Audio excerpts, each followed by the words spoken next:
الله الرحمن الرحيم نحمده ونصلي على رسوله الكريم اما بعد طاقت ہوتے ہوئے کسی کا حق ٹالنا۔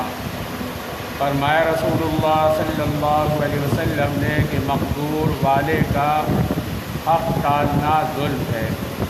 مقصد یہ کہ ایک آدمی ہے، اس کے دل میں کسی کا حق ہے مالی، اور وہ ادا بھی کر سکتا ہے لیکن ادا نہیں کرتا، اور یہ ہمارا اب مزاج بن گیا۔ حالانکہ مسلمان کی شان یہ نہیں، مسلمان کی شان تو یہ ہے کہ اپنا بھلے کچھ بھی ہو دوسرے کا حق ادا کرے گا، بلکہ مسلمان کا حال تو یہ رہا کہ خود بھوکا رہ کر دوسروں کو کھلایا۔ لیکن اب ہمارا مزاج، اور خصوصاً کاروباریوں کا مزاج یہ بن چکا کہ ملازمین کی تنخواہیں یا ان لوگوں کے پیسے جن سے مال لیتے ہیں، ان کے پیسے، مال کے پیسے ہونے کے باوجود ادا نہیں کرتے، اپنے سب کام چل رہے ہیں اور ان لوگوں کو نہیں دیتے۔ اور اگر انہیں کہا جائے کہ بھائی فلاں کے پیسے ہیں دے کیوں نہیں دیتے، تو جواب میں یہ کہتے کہ جی میں دے دیتا ہوں، دینے میں کیا ہے، 2000 روپے میں کون سا وہ محل بنا لے گا۔ بھائی آپ کے لیے تو 2000 روپے کچھ نہیں ہے، لیکن غریب کے لیے 100 روپے بھی بہت ہوتے ہیں۔ اس کا اندازہ اس وقت ہوتا ہے کہ جب آدمی ان حالات سے گزرے کہ 100 روپے سے بھی آدمی کو بہت سہارا ملتا ہے، 2000 روپے تو بہت ہیں۔ پھر تمہیں اس سے کیا سروکار، 2000 تم نے روکے، 2000 دوسرے روکے، 1000 اس نے روکے، جمع کرنا شروع کرے تو کتنے ہزار بن جاتے۔ تم اپنا کام کرو، تمہیں اللہ نے دیا ہے، تم نے اس سے معاملہ کیا، تم اس کا حق ادا کرو۔ اور یہ جو ہمارا مزاج بن گیا کہ جی ادھار کے بغیر کاروبار نہیں ہوتا، یہ غلط طریقہ ہے۔ آدمی کو نقد کاروبار کرنا چاہیے، ادائیگی کرنی چاہیے، اور اگر ادھار لیا ہے تو اس کی ادائیگی کی فکر ہونی چاہیے، اور پیسہ موجود ہو اور پھر نہ دے تو اللہ کے رسول فرما رہے ہیں کہ یہ ظلم کی بات ہے، ایسا شخص ظالم ہے، اور ظالم کامیاب نہیں ہو سکتا، کبھی نہیں ہوگا۔ اس لیے جس کا جو حق ہو ادا کرنا چاہیے، اچھے طریقے پر ادا کرنا چاہیے، تاکہ ہمارے دل میں کسی کا کوئی حق باقی نہ رہے۔ مزدوری کا فوراً دے دینا۔ فرمایا رسول اللہ صلی اللہ علیہ وسلم نے کہ مزدور کو اس کے پسینہ خشک ہونے سے پہلے مزدوری دے دیا کرو۔ اور فرمایا کہ اللہ تعالیٰ فرماتے ہیں کہ 3 آدمیوں پر میں خود دعویٰ کروں گا، ان میں سے ایک وہ شخص بھی ہے کہ کسی مزدور کو کام پر لگایا، اس سے کام پورا لے لیا اور اس کی مزدوری نہ دی۔ یعنی پہلی بات تو یہ فرمائی کہ پسینہ خشک ہونے سے پہلے، مقصد یہ کہ جب کام ہو گیا تو اس کی اجرت دے دو۔ ایک ہوتا ہے یہ کبھی کبھی کا ملازم، گھر میں کوئی مزدور لگا دیا، کارپینٹر لگا دیا، کام کر لیا، پیسے دے کے فارغ کرو۔ یا اگر دکان کا ملازم ہے اور اس سے بھی طے ہے کہ بھئی روزانہ دیں گے، دے دلا کے فارغ کرو۔ ماہانہ بھی طے ہے تو تاریخ پر دینا چاہیے۔ ہمارے یہاں ملازم رکھتے وقت طے کرتے ہیں کہ جی 5 تاریخ کو آپ کو تنخواہ ملا کرے گی۔ اب اس نے کہا بہتر ہے، معاہدہ کر دیا، سارے معاملات ہو گئے۔ اب 5 تاریخ آئی، شام ہوئی، اب وہ انتظار کر رہا ہے کہ شاید یہ دے دیں۔ جب بالکل آخر ہو گیا تو کہا بھائی وہ آپ نے کہا تھا 5 کو تنخواہ دی، بھائی ابھی نہیں ہے، کل بل لے لیں۔ وہ 5 کے بڑھاتے 15، 20، 25 تاریخ کر دیتے، اور مطمئن ہے اپنا کام بھی چل رہا ہے، گاڑیاں بھی چل رہی ہیں، سارے کام ہو رہے ہیں، ناشتے بھی چل رہے ہیں، شادی بیاہ بھی اور تفریحات بھی، خوب سب ہو رہا ہے۔ اس غریب کے 5-10 ہزار روپے نہیں دے گا، یہ گناہ کی بات ہے۔ ایک گناہ اس اعتبار سے ہے کہ معاہدے کی خلاف ورزی کرنا بھی گناہ ہے۔ یہ معاہدہ ہے کہ 5 تاریخ کو تمہیں تنخواہ دے دیں۔ انسان ہے، کبھی بشری تقاضے سے کوئی بات ہو تو ملازمین بھی سمجھتے ہیں کہ بھئی کوئی مشکلات کی، چلو، لیکن عادت بنا لیتے ہیں لوگ اس بات کی، اور پھر اوپر سے وہی جملہ کہتے ہیں۔ کیا فرق پڑتا ہے اگر 10-5 دن آگے پیچھے تنخواہ ہو گئی؟ اگر تمہارے ساتھ یہ معاملہ ہو، پھر تمہاری تنخواہ نہ ملے، پھر کیا کرو گے؟ کتنے بل دلاؤ گے کہ پریشانی ہے، گھر میں مسائل پیدا ہو رہے ہیں؟ ہر آدمی کا یہی معاملہ ہے۔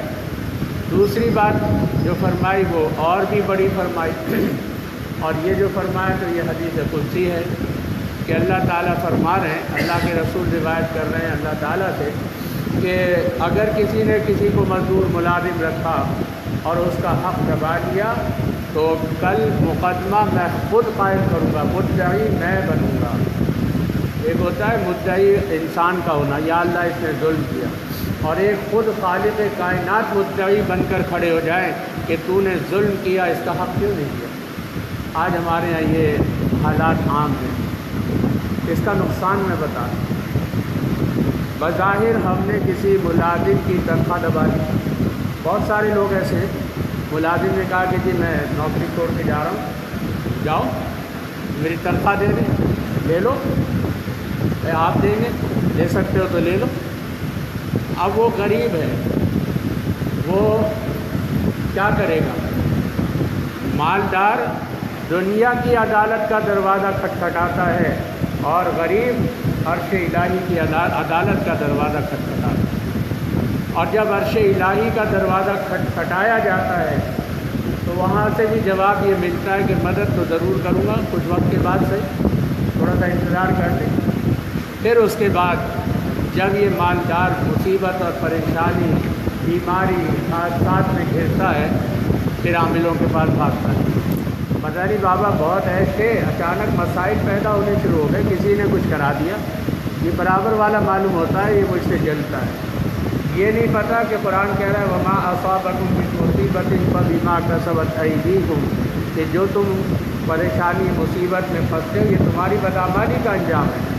تم نے کسی کا دل دکھایا، اس کی آہ عرش پہ گئی، اب عرش والا بدلہ لے رہا ہے اس کی طرف سے، تو یہ نہ عامل کچھ کر سکیں گے، نہ مولوی ملا کچھ کر سکیں گے، نہ کوئی کچھ کر سکے گا۔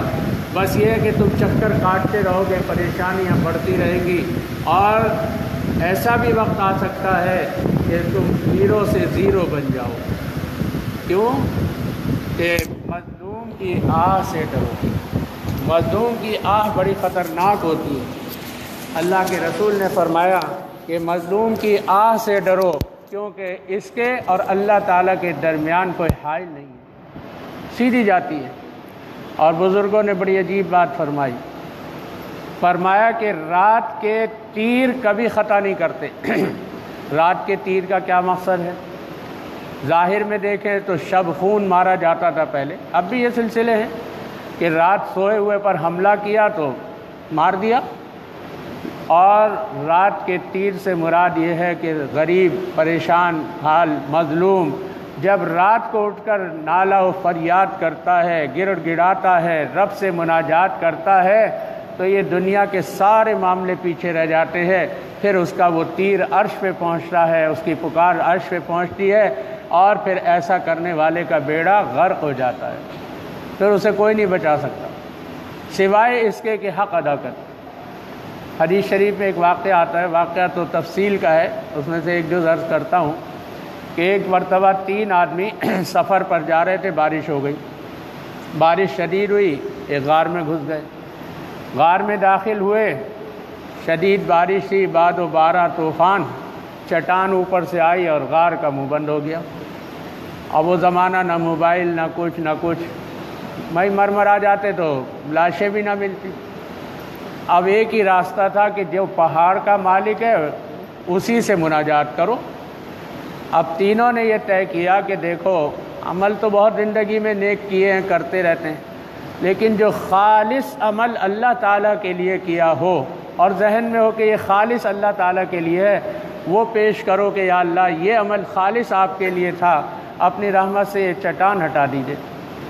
اب تینوں نے اپنے اپنے اعمال پیش کیے، ان میں ایک شخص نے یہ عمل پیش کیا، اے اللہ ایک مزدور میں نے مزدوری پر رکھا تھا، مزدوری طے ہو گئی تھی، جب شام ہوئی تو میں نے اسے مزدوری دینا چاہی تو اس نے انکار کر دیا، ناراض ہو کے چلا گیا۔ پھر میں نے اس کے پیسے سے تجارت کی، کاروبار کیا، حتیٰ کہ جانوروں کا ڈھیر لگ گیا، غلے کا ڈھیر لگ گیا۔ کافی عرصے کے بعد وہ پھر آیا اور کہا کہ میری مزدوری مجھے واپس دے دو، مجھے چاہیے۔ تو میں نے کہا یہ جتنے جانور ہیں، یہ غلہ ہے، یہ سب تیرا ہے، لے جا۔ کہنا مجھ سے مذاق کیوں کرتے ہو؟ بھائی جو درہم طے ہوئے تھے وہ دو میں جاؤں؟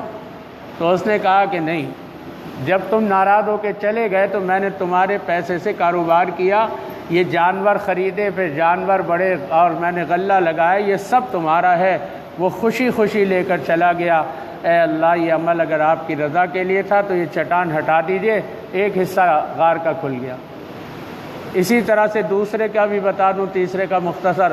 دوسرے نے کہا کہ اللہ، میرے ماں باپ بوڑھے تھے، میں جنگل جاتا تھا بکریاں چرانے اور واپس آتا تھا اور آ کر دودھ نکالتا تھا اور انہیں پلاتا تھا، پھر بچوں کو پلاتا تھا۔ ایک رات مجھے دیر ہو گئی، شام پہنچنے میں اندھیرا ہو گیا، ماں باپ سو گئے، میں نے دودھ نکالا، ماں باپ سو چکے تھے، ساری رات پیالہ ان کے سرانے لیے کھڑا رہا، بچے روتے رہے، میں نے ماں باپ کو جگانا بھی پسند نہیں کیا اور ان کے بغیر بچوں کو دینا بھی پسند نہیں کیا۔ اگر یہ خالص عمل آپ کے لیے تو چٹان ہٹا دیں۔ ایک تہائی اور ہٹ گئی۔ پھر تیسرے نے کہا کہ اللہ، میں نے اپنی چچا زاد بہن کے ساتھ گناہ کا ارادہ کیا اور اس کے لیے سارے معاملات طے ہو گئے، حتیٰ کہ گناہ کے لیے میں بالکل تیار ہو گیا تو اس کو دیکھا کہ اس کا رنگ بدلا ہوا ہے۔ میں نے پوچھا تو کہا مجھے اللہ سے ڈر لگتا ہے۔ وہ مجبور تھی اور کچھ پیسوں کی ضرورت تھی تو میں نے پیسے اسے دیے تھے۔ جب یہ بات اس نے کہی تو میں اٹھ گیا اور وہ پیسے بھی چھوڑ دیے۔ اللہ، اگر یہ آپ کی رضا کے لیے ہے تو چٹان ہٹا دیجئے۔ چٹان پوری ہٹ گئی۔ تو بات یہ ہے کہ مزدور کو مزدوری دینا یہ دین کا فریضہ ہے، مگر ایک اور شرط بھی ہے، مزدور کا پسینہ بھی نکلے۔ ایک موقع پر حضرت شیخ الاسلام حضرت مولانا مفتی محمد تقی عثمانی صاحب دامت برکاتہم نے فرمایا، ایک جگہ میں فیکٹری میں بیان کرنے گیا تو مزدوروں کے جو سربراہ تھے وہ بار بار کہہ رہے کہ حضرت یہ ضرور بیان کریے گا کہ مزدور کو اس کی مزدوری پسینہ خشک ہونے سے پہلے دینی چاہیے۔ تو حضرت فرمانے لگے، میں نے کہا یہ بھی تو بتاؤ کہ مزدور کا پسینہ بھی نکلتا ہے کہ نہیں نکلتا؟ اور آج کل ہمارے یہاں یہی ہو رہا ہے، ملازمت تو کر رہے ہیں لیکن کام نہیں کر رہے، اور آنے والے چکر کاٹ رہے ہیں، پریشان ہیں، مسائل کا شکار ہیں، اور وہ اندر بیٹھے ہیں اطمینان سے ایئر کنڈیشن میں، انہیں کوئی پرواہ نہیں۔ میرے محترم بزرگوں، اسلام نے جو ہمیں سکھایا ہے اس سے ہم بہت دور ہو گئے۔ دارالعلوم دیوبند، اس کے اساتذہ علماء، یہ وہ اللہ والے گزرے ہیں کہ بڑے حضرات کہنے والے یہ کہتے ہیں کہ صحابہ کرام رضوان اللہ تعالی علیہم اجمعین جو گزرے ہیں، ان کی مثال اللہ تعالیٰ نے بنا کر ایک عرصے کے بعد ظاہر فرمائے تھے۔ آپ کو ایک آدھ واقعہ سناؤں ان حضرات کا۔ دارالعلوم دیوبند میں جو بڑی کلاسیں تھی حدیث شریف وغیرہ کی، ان اساتذہ کے لیے بیٹھنے کے لیے قالین بچھا دیا گیا۔ اس پر قالین اتنے تو تھے نہیں، اب تو ماشاءاللہ ہر جگہ قالین ہی قالین ہے۔ تو یہ حال تھا ان علماء اور اساتذہ کا کہ جب کوئی ملنے آتا تھا تو قالین سے اتر کر زمین میں بیٹھ جاتے۔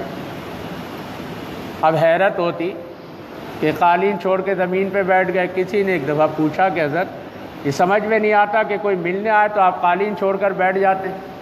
فرمایا مدرسے والوں نے یہ قالین مجھے پڑھانے کے لیے دیا ہے، مہمانوں سے ملنے کے لیے نہیں دیا، اس لیے میرے لیے جائز نہیں ہے کہ اس پہ بیٹھ کے باتیں کروں۔ اور بڑے اساتذہ کا تذکرہ لکھا ہے کہ یہ پڑھاتے تھے بیٹھ کر، پڑھاتے میں کوئی آ گیا ملنے، کسی کام سے آ گیا، درس بند کر دیا اور ایک پرچے پر وقت لکھ لیا، جب چلا گیا پھر لکھ لیا۔ جب مہینہ پورا ہوا تو پورے مہینے کے منٹ اور گھنٹے بنا کر جو ناظم تھے تنخواہ کے، ان کے پاس خود بھیج دیتے کہ اس مہینے میری اتنے گھنٹے کی تنخواہ کاٹ لی جائے، میں چھٹی پہ تھا، تاکہ میری آمدنی حرام نہ ہو کہ میں نے اتنی دیر پڑھایا نہیں۔ اب صورتحال کیا ہے؟ دفتر میں بیٹھے ہیں، ضرورت مند پریشان کھڑے ہیں، اب اپنے گپے لگا رہے ہیں، سگریٹیں پی رہے ہیں، چائے پی رہے ہیں، باتیں کر رہے ہیں، موبائل پہ لگے ہیں۔ یہ موبائل جو ہے یہ نعمت بھی ہے اور زحمت بھی ہے۔ یہ ایسا عذاب بن گیا ہے بعض جگہ کہ اب ہو سکتا ہے کہ آگے جا کر پھر ہم ہی لوگ اسے اٹھا اٹھا کر پھینکنا شروع کر دیں۔ اب اس موبائل کے چکر میں کاروبار بھی ختم ہو رہے ہیں۔ خود میں نے مشاہدہ کیا یہاں بھی اور وہاں بھی۔ ایک آدمی دکان پہ کھڑا ہے، گاہک بات کر رہا ہے، وہ اپنے موبائل میں لگے پڑے۔ اللہ کے بندے، وہ کچھ سامان لینے آیا تو اپنے موبائل میں لگے وہ۔ حرم مدینہ طیبہ میں نے یہ منظر پہلی مرتبہ دیکھا۔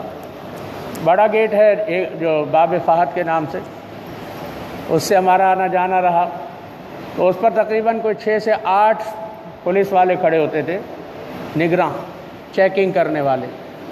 اکثر میں نے یہ دیکھا کہ ان 8 میں سے 7 موبائل پہ لگے ہوتے تھے، ایک بیٹھا کرسی پہ یوں دیکھ رہا ہوتا تھا کون آ رہا ہے کون جا رہا ہے۔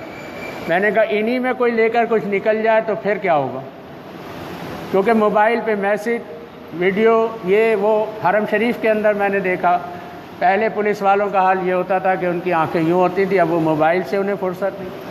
راہ چلے جا رہے ہیں، موبائل پہ لگے ہوئے ہیں، ٹکراتے ہیں۔ کتنے رات دن واقعات ہوتے ہیں، کبھی ایکسیڈنٹ ہوا مر بھی گئے، کبھی گٹر میں گر گئے، کبھی کچھ کبھی کچھ۔ تو بات یہ ہے کہ کام نہیں کر رہے اور اجرت پوری لے رہے، اور پھر اس کے بعد جب مسائل آتے ہیں تو کہتے پتہ نہیں، سمجھ میں نہیں آتا ایسا کیوں ہو رہا ہے۔ تو بات یہ ہے کہ مزدور کا پسینہ بھی تو نکلنا شرط ہے، کہ مزدور کام بھی اس طرح کرے کہ وہ واقعی اپنے مالک کا حق ادا کر رہا ہے، جو اس نے ذمہ داری لی اسے پورا کر رہا ہے۔ اور آج یہ معاملہ اس لیے نہیں ہے کہ خوف خدا نہیں ہے۔ ہم یہ چاہتے ہیں کہ جی ہم نے 8 گھنٹے کی جو ڈیوٹی کی ہے تو اس میں ہمیں سبھی کچھ مل جائے، باتیں چیتیں گپے شپے یہ وہ ساری چیزیں۔ ارے بھائی، جس کام کے لیے معاہدہ کیا ہے وہ پورا کرو گے تو کامیاب ہوگے، ورنہ ایک موقع پر مفتی اعظم پاکستان حضرت مفتی رفیع عثمانی صاحب دامت برکاتہم نے فرمایا کہ جو لوگ ملازمت کرتے ہیں اور اس کے اندر ڈنڈی مارتے ہیں، پورا کام نہیں کرتے، تو جتنے گھنٹے یا جتنے دن وہ کام نہیں کرتے اتنے وقت یا اتنے دن کی آمدنی حرام ہے، اور ایسا ہے جیسے سور کا گوشت کھا رہے ہیں۔ آج کتنے لوگ ہیں جو جاتے بھی نہیں نوکریوں پر اور ان کے کارڈ پنچ ہوتے رہتے ہیں اور مہینے پہ تنخواہ لے آتے ہیں اور مطمئن ہیں۔ بات یہ کرتے ہیں کہ صبح سے نکلے ڈیوٹی پر، 12 1 2 بجے نکل گئے وہاں سے دوسری جگہ نوکری، ابھی 3 4 گھنٹے باقی ہیں، کوئی پرواہ بھی نہیں۔ ایک مرتبہ ایک ایسا معاملہ ہوا، میں نے حضرت مفتی عبدالرؤف سکھروی صاحب دامت برکات ان سے پوچھا، میں نے کہا حضرت بعض ایسے ادارے ہیں جہاں کام ہی نہیں ہے۔ آدمی کہتا ہے جی صبح سے کام ہوتا ہے 1 1:30 بجے ختم، اس کے بعد کوئی آتا ہی نہیں۔ فرمایا آئے یا نہ آئے، اس کی ذمہ داری ہے کہ وہ اس وقت تک جو طے ہے اپنی کرسی پر بیٹھا رہے۔ ہو سکتا ہے کہ 5 بجے کا وقت ہے، کوئی 4 بجے چلا آئے کہ بھئی وقت تو 5 بجے تک کا ہے، چلو ابھی تو 1 گھنٹہ باقی ہے، کام ہو جائے گا۔ اب جب سیٹ پہ آدمی نہیں تو کون کرے گا؟ تو ہمیں یہ تعلیم دی گئی تھی کہ جو طے کرو وہ پورا کرو، صحیح معنی میں جو حق ادا کرنا ہے وہ کرو، مالک اپنا حق ادا کرے، ملازم اپنا حق ادا کرے۔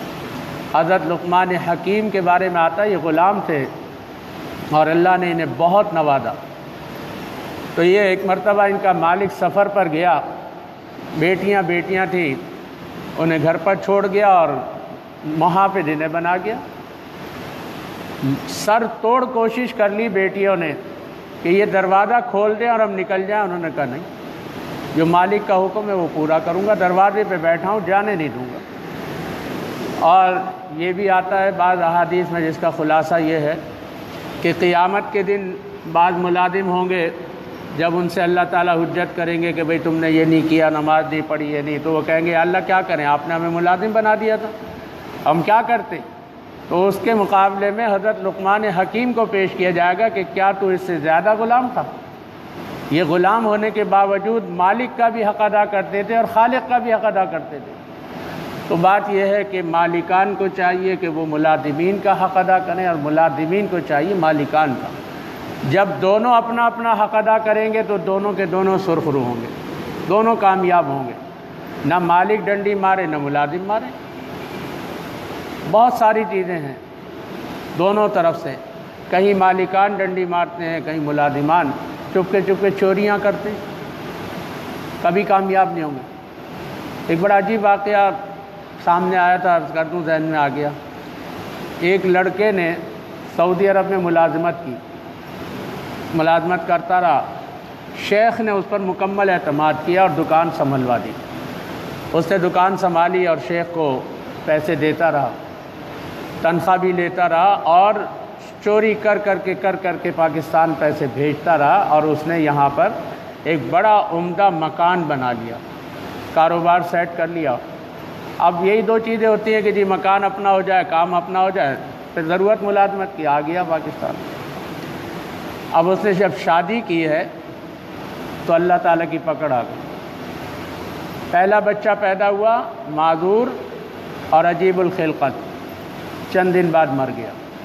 دوسرا ہوا، اس کا بھی یہی حال۔ تیسرا ہوا، اس کا بھی یہی حال۔ میرے پاس ٹیلی فون آیا کہ جی ایسے ایسے معاملہ ہے، اور یہ اس نے کیا ہے، اور اب یہ ہو رہا ہے کہ اولاد تو ہو رہی ہے لیکن ایسے ایسے ہو رہی ہے۔ میں نے کہا اس کا صرف اور صرف ایک ہی حل ہے، اگر وہ یہ چاہتا ہے کہ آگے کی نسل صحیح ہو، پریشانیاں دور ہوں، تو شیخ کے پاس جائے اور جا کر اس سے معافی مانگے، اور اگر وہ مطالبہ کرے تو اپنا سب کچھ بیچ کر اس کی رقم لوٹا دے تو بچے گا، ورنہ زندگی بھر ایک نہیں 1000 اولاد ہوگی تو اس سے بدتر حالات ہوں گے، اور آگے جا کر اس پر بھی عذاب آنا شروع ہوگا، کیونکہ چوری کا مال ہے، اللہ تعالیٰ ڈھیل دے دیتے ہیں، چھوڑتے نہیں۔ اس سے بھی ڈرنا چاہیے۔ چوری پہ بات آئی تو عرض کروں، ایک چوری وہ ہوتی ہے جو ہمارے یہاں ہے، جیسے میں نے عرض کیا ملازمین مال چوری کر کے لے گئے، پیسے لے گئے، یہ لے گئے۔ ایک چوری اور بھی ہوتی ہے جو ہمارے یہاں محسوس بھی نہیں کرتے، اور یہ زیادہ تر پرائیویٹ اداروں میں تو کم، گورنمنٹ اداروں میں بہت زیادہ یہ کام ہے، حکومت کی طرف سے یا ادارے کی طرف سے۔ پرائیویٹ میں بھی ہوتا ہے، ملازم کو استعمال کے لیے چیزیں دی جاتی ہیں، بھائی یہ پیڈ ہے، یہ پین ہے، یہ بال پوائنٹ ہے، یہ کیلکولیٹر ہے، اور اس طرح کی چیزیں دی جاتی ہیں کہ بھائی آپ کے جو آفس کی ضرورت ہے، انہوں نے دی آفس کے لیے، وہ اپنے بھر کے تھیلے گھر میں لا رہے ہیں، لو بھائی استعمال کرو۔ یہ بھی چوری ہے۔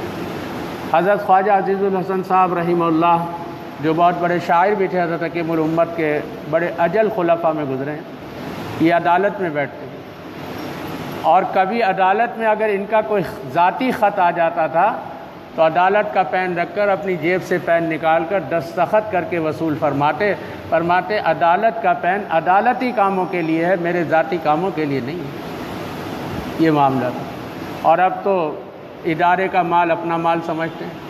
یہ کس میں کیا حرج ہے؟ حرج یہ ہے یہ چوری ہے، اور پھر اس کا بدل دینا پڑے گا، یہاں نہیں تو وہاں۔ تو اس لیے اگر کوئی ملازم ہے تو اس کا حق صحیح ادا کرے، اور ملازم کو چاہیے کہ مالک کا حق صحیح ادا کرے تو انشاءاللہ کامیاب ہوگا۔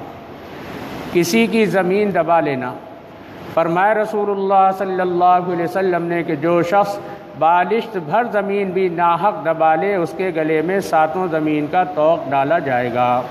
ایک بالشت کیا ہوتا ہے؟ کچھ بھی نہیں، بڑا ہاتھ ہو تو 9 انچ 10 انچ، اس سے زیادہ جگہ تھوڑی بنے گی۔ 1 فٹ لگا لیں، وہ بہت لمبا چوڑا اگر ہے تو 1 فٹ۔ فرمائے ایک بالشت زمین تم ناجائز لوگے، قیامت میں ان 7 زمینوں کا طوق تمہارے گلے میں ڈالا جائے گا۔ آج اس پر توجہ کہاں ہے؟ اچھے نمازی، بعض ایسے بھی ہیں جو نماز کے ساتھ تہجد، اشراق، چاشت، اوابین، تسبیحات اور پتہ نہیں کیا کیا نیکیاں کرتے ہیں، اور زمینیں بڑی بڑی گھیری ہوئی ہیں۔ پہلے وقتوں میں تو یہ کھیتوں میں بھی ہوتا تھا، اب بھی ہوتا ہے، زمین دوسرے کی دبا لینا، اپنے حصے میں کر لینا، یا اور اس طرح سے۔ آج جو یہ ہوتا ہے تو یہ کہاں ہو رہا ہے؟ یہاں شہروں میں بھی ہو رہا ہے۔ دکاندار ناجائز آگے کی جگہ اپنے قبضے میں کر لیتے ہیں، مکانوں کے باہر پکی جگہ بنا کر اپنے قبضے میں کر لیتے ہیں۔ اسی طرح بے شمار صورتیں ہیں۔ فرمایا ایک بالشت پر 7 زمینیں گلے میں ڈالی جائیں گی، اور جہاں فٹ اور گز اور اس طرح سے لمبی لمبی زمینیں قبضے میں ہوں گی، وہاں کیا انجام ہوگا؟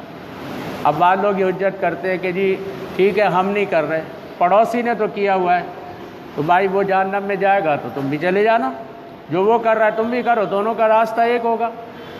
تم اگر بچنا چاہو تم بچو گے، وہ کرے گا وہ ذمہ دار ہے، ہم تو نہیں ہے نا۔ اب اگر مثال کے طور پر پڑوسی قانون کی خلاف ورزی کرتا ہے تو ہم کہیں گے جی وہ بھی تو کر رہا ہے ہم بھی کر رہے ہیں، تو بھائی چالان اس کا ہوگا تمہارا بھی ہوگا پھر۔ مگر یہاں نہیں کرتے کہ نہیں بھائی وہ کر رہا ہے کرے غلط کام، ہم تو نہیں کرنا چاہتے کہ قانون کے شکنجے میں جکڑے جائیں۔ تو بات یہ ہے کہ ظاہر میں چھوٹا سا بھی کام ہوتا ہے لیکن اللہ تعالیٰ کے یہاں وہ پسندیدہ نہیں۔ حکم یہ ہے کہ دیکھو جو تمہاری چیز ہے تم اس پر جو چاہو کرو، لیکن غیر کی ملکیت میں عمل دخل مت کرو۔ اب وہ چاہے خالی پڑی ہو پڑی رہے، بعض کہتے ہیں جی خالی پڑی ہے۔ اب کتنے دکاندار ہیں، آپ آزاد بھی جانتے ہوں گے کہ دکان تو ہے ان کی 4 فٹ کی اور کاروبار ہے ان کا 10 فٹ کا، اور اگر جبراً کھڑی کرتے تو کہتے اچھا واپس تو آؤ دیکھو، واپس لوٹے تو گاڑی یا تو پنچر ہوگی، ہوا نکلی ہوئی، اب کرو کیا کرو گے۔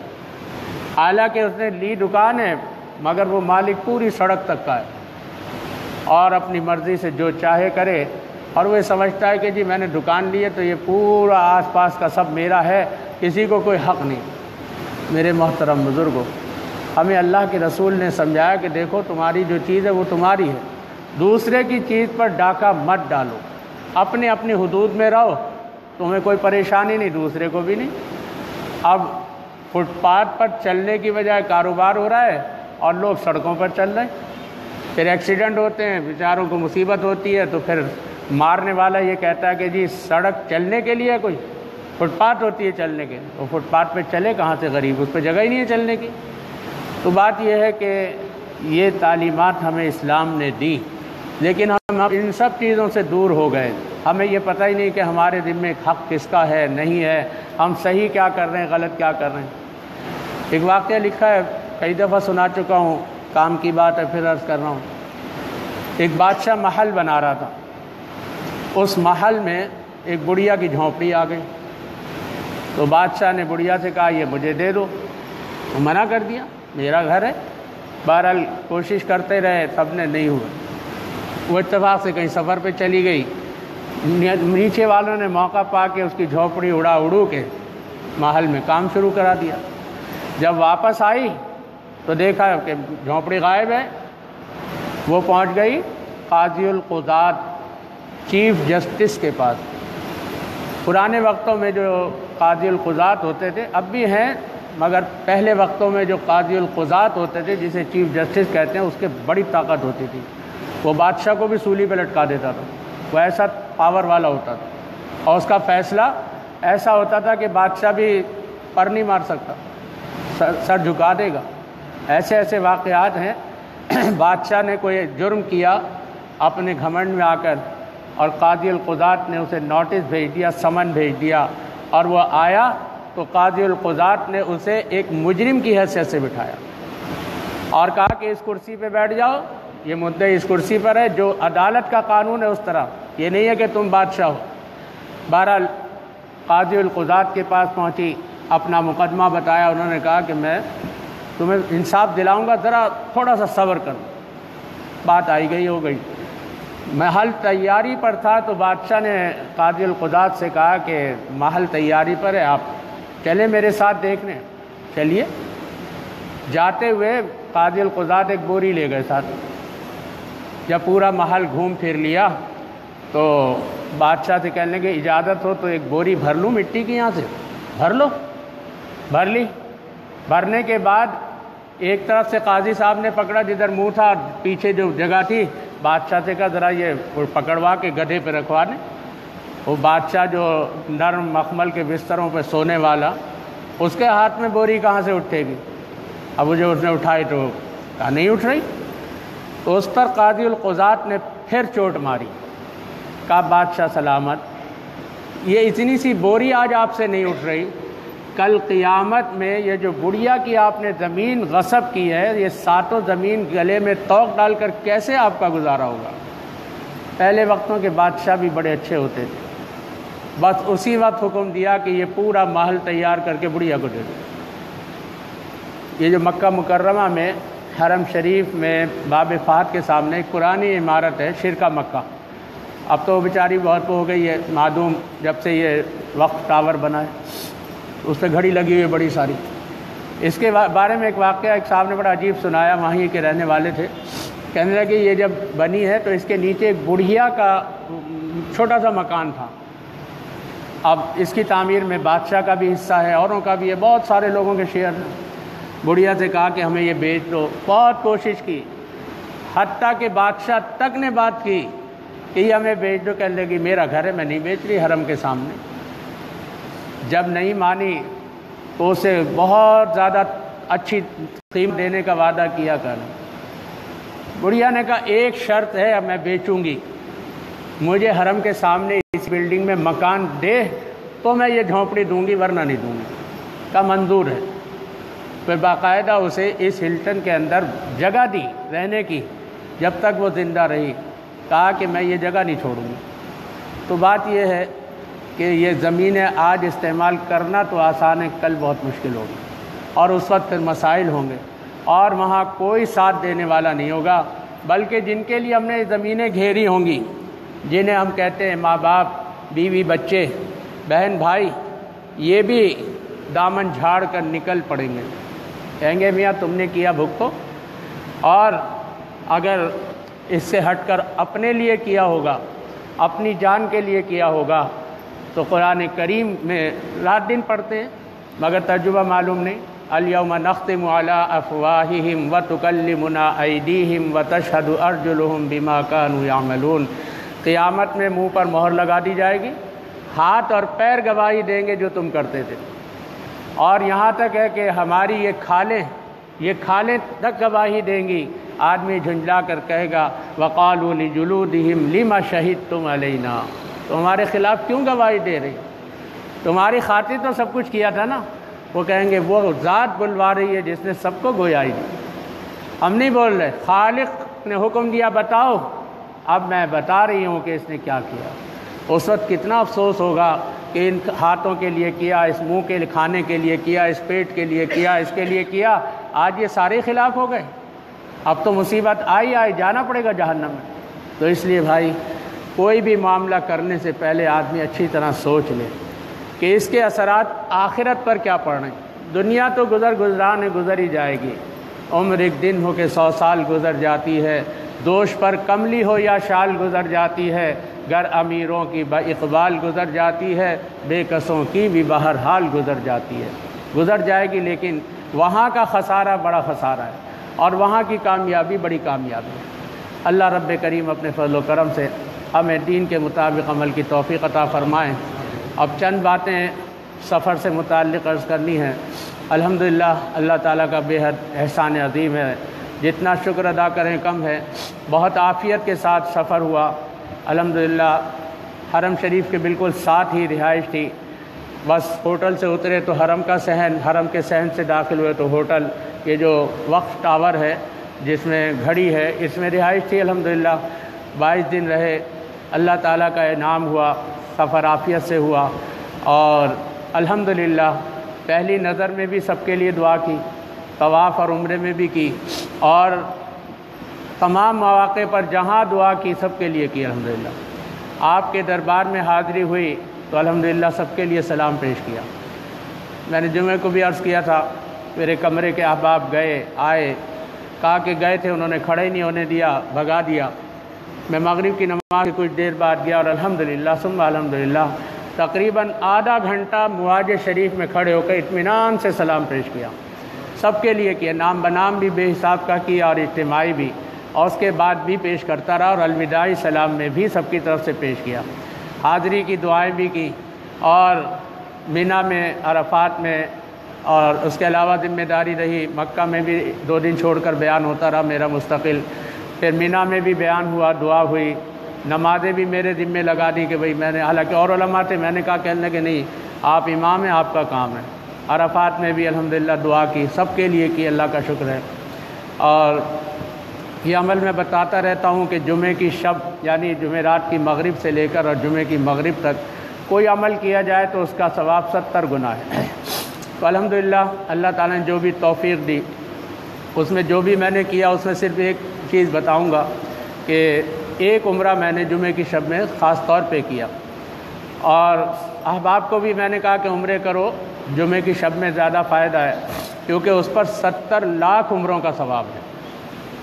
تو میں جو احرام نفلی عمرے کے لیے باندھتا ہوں تو اس میں 3 کا نام تو ہمیشہ لیتا ہوں، یا نفلی کوئی بھی کام کہتا بھی رہتا ہوں، آپ صلی اللہ علیہ وسلم اور ماں باپ، پھر جس کے لیے بھی. لیکن وہ احرام میں نے جو باندھا وہ اس طرح باندھا کہ اللہ یہ میں احرام باندھتا ہوں آپ صلی اللہ علیہ وسلم کی طرف سے اور امہات المومنین کی طرف سے، آپ کے اہل بیت کی طرف سے، صحابہ کرام صحابیات کی طرف سے، اور پھر یوں سلسلہ وار پھر اپنے ماں باپ کی طرف سے، اپنی بیویوں کی طرف سے اور بچوں کی، اور پھر یوں سلسلہ حتیٰ کہ حضرت آدم علیہ السلام سے لے کر اب تک جتنے مسلمان مرد مسلمان عورتیں وفات پا چکے ان کی طرف سے، جو موجود ہیں ان کی، اور جو قیامت تک آنے والے انسان اور جنات میں سے ان کی طرف سے احرام باندھتا ہوں. پھر میں نے تلبیہ پڑھی.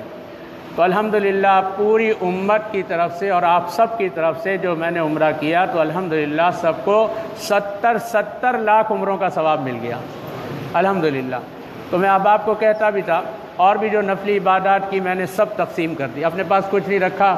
اپنے ماں باپ کو خصوصی تحفے بھیجے، آپ صلی اللہ علیہ وسلم کو بھیجے، اور باقی جو بچتا سب امت کو، پوری امت کو، اس لیے کہ میرا تو فائدہ ہے، امت کو بھیج رہا ہوں، ان سب کے برابر مجھے مل رہا ہے. اور پھر وہاں کی نیکیاں بے حساب، یہ نہیں کہ جی تھوڑی تھوڑی ہو، ویسے ہی لاکھ گنا، پھر جمعے میں 70 لاکھ گنا. پھر وہاں میں نے میرے پاس پیغام پہنچا واٹس ایپ کے ذریعے، حدیث شریف پہنچی، میں نے وہاں بتائی. پھر آگے پھر بھی کبھی عرض کروں گا، آج پھر عرض کر رہا ہوں. حدیث شریف جو تھی وہ یہ تھی کہ اگر کوئی کسی کو پیٹ بھر کر کھانا کھلائے تو اللہ تعالیٰ کھانا کھلانے والے اور جہنم کے درمیان ایسی 7 خندقیں حائل فرما دیتے ہیں جن میں سے ہر خندق کا فاصلہ اتنا جتنا زمین سے آسمان. میں نے کہا یہاں کھلاؤ، یہاں پر 7 نہیں 7 لاکھ خندقیں حائل ہو جائیں گی. اور دوسری روایت میں فرمایا اگر کوئی کسی کو پانی پلا دے تو اس کے لیے مغفرت واجب ہو جاتی ہے. الحمدللہ یہ کام سب کی طرف سے بھی کیا، اپنی طرف سے تو کیا ہی کیا، لیکن امت کی طرف سے بھی نیت کر کے کہ امت کو پورے کو ثواب مل جائے، جہنم کے درمیان خندقیں حائل ہو جائیں. ہمارا کیا جا رہا ہے؟ تو الحمدللہ اللہ تعالیٰ نے توفیق دی، اللہ تعالیٰ کا بڑا کرم ہوا، مجموعی صحت بحال رہی. آنے سے 1-2 دن پہلے کچھ نزلہ ہو گیا تھا، اس کی وجہ سے ابھی تک کچھ اثر ہے، لیکن مجموعی اللہ تعالیٰ کا کرم ہے، اللہ تعالیٰ کا انعام رہا. اہلیہ بھی ٹھیک رہی ماشاءاللہ، سفر بھی اچھا رہا، ساتھی بھی اچھے تھے، کوئی ہمیں ایسی پریشانی نہیں ہوئی. اور تھوڑا بہت یہ تو سفر حج میں کچھ نہ کچھ آزمائش ہوتی ہے. موسم البتہ بہت گرم تھا. مکہ مکرمہ میں تقریباً جو اکثر رہا وہ 40 سے 44 رہا. فجر کے وقت بھی جب بہت کم ہوتا تھا تو 38-39 پہ آ جاتا تھا، ورنہ دن میں دوپہر میں تو 40 42 44. مدینہ طیبہ میں پہلی مرتبہ میں نے اتنی گرمی دیکھی، کبھی نہیں دیکھی. اتنی گرمی تھی کہ فجر کے وقت بھی لو چلتی تھی، اور رات کے 12 بجے بھی جب ہم آتے تھے سلام پیش کر کے اس وقت بھی بہت گرمی ہوتی تھی. وہاں کے رہنے والوں نے بتایا کہ ایسی گرمی پہلے کبھی نہیں پڑی. اس سال شدت ہے، ابھی اللہ تعالیٰ کا معاملہ ہے، ان کی مرضی اور مشیت ہے، وہ جو چاہیں معاملہ کریں. تو اللہ تعالیٰ نے بڑا انعام فرمایا، دعاؤں میں بھی یاد رکھا، سلام میں بھی، ویسے بھی. اور ایک دن ایک واقعہ پیش آیا وہ بھی اب آپ حضرات سے عرض کر دوں.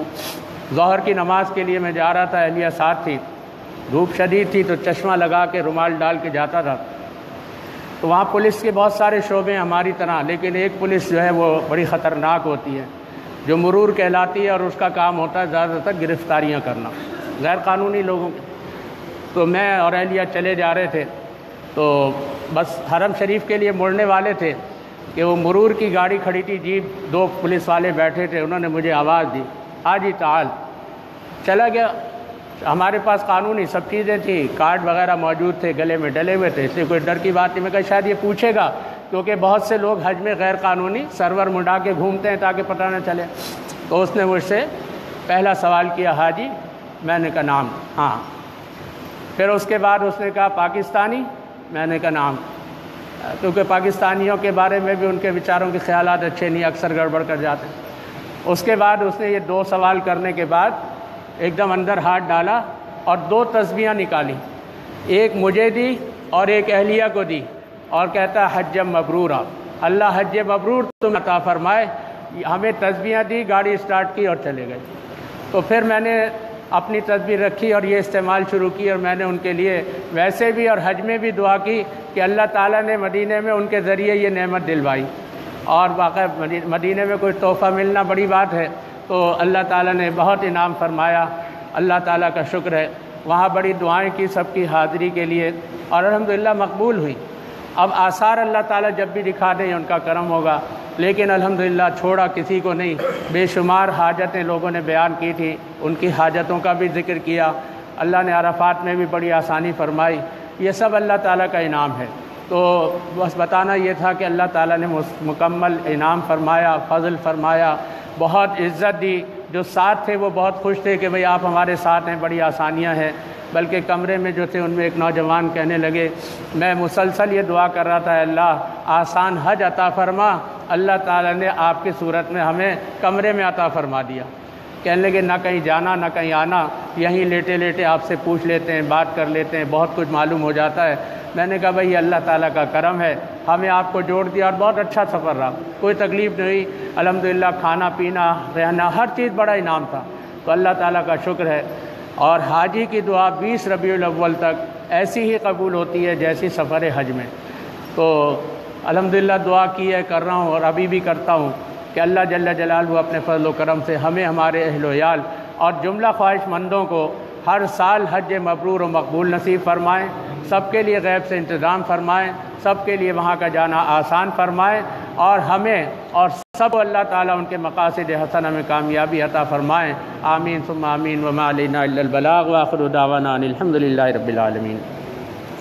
الحمد للہ رب العالمین والصلاة والسلام علی رسولہ محمد وآلہ واصحابہ اجمعین۔ اللہم انت السلام ومنک السلام تبارک یا ذا الجلال والاکرام۔ اللہم اعنا علی ذکرک وشکرک وحسن عبادتک۔ یا ارحم الراحمین، اپنے فضل و کرم اور رحمت سے ہمارے ماں باپ، اہل و عیال اور جملہ امت مسلمہ، احیاء و اموات اور قیامت تک آنے والے مسلمانوں کی مغفرت فرما۔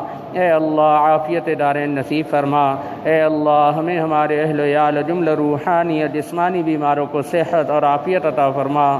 اے اللہ ظاہری اور باطنی ترقیوں سے مالا مال فرما۔ اے اللہ ظاہری اور باطنی فتنوں سے محفوظ فرما۔ اے اللہ اپنی رضا کے مطابق ہمیں زندگی گزارنے کی توفیق عطا فرما۔ اے اللہ قدم قدم پہ جناب رسول اللہ صلی اللہ علیہ وسلم کا کامل اتباع اور کامل مشابہت نصیب فرما۔ مغضوبین اور ضالین کے اتباع سے ہماری حفاظت فرما۔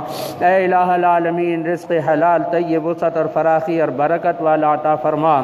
اے اللہ بے حساب بے گمان عطا فرما، لب لب بھر کر عطا فرما۔ اے اللہ خصوصاً بڑھاپے میں مرتے دم تک وسعت والا رزق عطا فرما۔ اے اللہ جو بے روزگار ہیں انہیں حلال اور طیب روزگار عطا فرما۔ اے اللہ جو قرض دار ہیں ان کے قرضوں کو ادا کروانے کا غیب سے انتظام فرما۔ اے اللہ جو پریشان حال ہیں ان کی پریشانیوں کو دور فرما۔ اے اللہ مسلمان جہاں جہاں بھی پریشان ہیں ان کی امداد فرما۔ اے اللہ پاکستان اور پاکستانیوں کی حفاظت فرما۔ اے اللہ داخلی اور بیرونی دشمنوں سے حفاظت فرما، داخلی اور بیرونی سازشوں سے محفوظ فرما۔ اے اللہ پاکستان کو استحکام نصیب فرما۔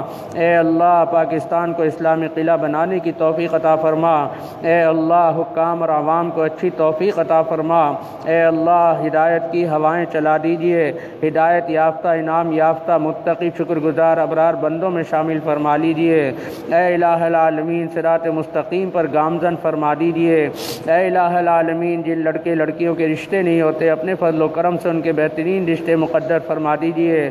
اے اللہ جن کی منگنیاں ہو گئیں سنت کے مطابق ان کے نکاح کروا دیجئے، ان کی حاجتوں کو غیب سے پورا فرما دیجئے۔ اے اللہ جن کی شادیاں ہو گئیں انہیں ایک اور نیک بن کر رہنے کی توفیق عطا فرمائیے۔ اے اللہ جن کے ہاں لڑکے نہیں ہیں انہیں لڑکے عطا فرمائیے۔ اے اللہ جن کے ہاں لڑکیاں نہیں انہیں لڑکیاں عطا فرمائیے۔ اے اللہ یہ جنت کے پھول ہر گھر میں عطا فرمائیے۔